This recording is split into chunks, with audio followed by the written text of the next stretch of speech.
Sa iba pang balita, kinatigan ng kataas-taasang hukuman ang kumpanyang Smartmatic sa apela nito kontra sa pagkakadiskwalipika sa lahat ng bidding process ng Commission on Elections.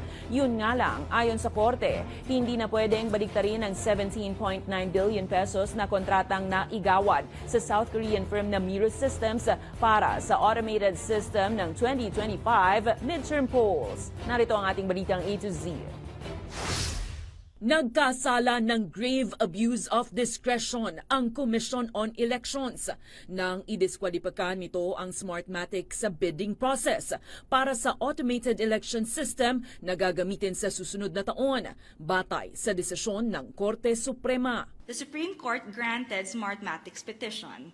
It held that COMELEC committed grave abuse of discretion when it disqualified Smartmatic before it had submitted any bids, without any reference to the eligibility requirements prescribed by its Bids and Awards Committee. Ang Smartmatic ang private partner ng pamahalaan para sa automated elections noong 2010 hanggang 2022.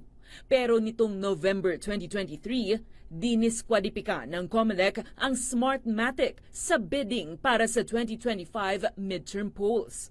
Bunso dito ng alegasyong panunuhol kontra kay dating COMELEC chairperson Andy Bautista na inihain ng US Department of Homeland Security. Itinanggi ni Bautista ang paratang. Ikinatuwa naman ng Smartmatic ang desisyon ng SC na patunay anila ng kawalan ng due process ng komisyon. Dahil sa SC ruling, posible nang lumahok muli ang Smartmatic sa mga susunod na COMELEC biddings. Dinipensahan naman ng COMELEC ang desisyong i-disqualify ang Smartmatic at sinabing nakahanda ang komisyon sakaling sampahan sila ng kaso ng kumpanya. Ang pagdedesisyon naman po ng COMELEC dito sa kaso ng Smartmatic ay para po sa bayan. Talagang tinignan po namin ano ba yung makakabuti sa bayan, nag-exercise ng equity, nag-exercise ng fair play.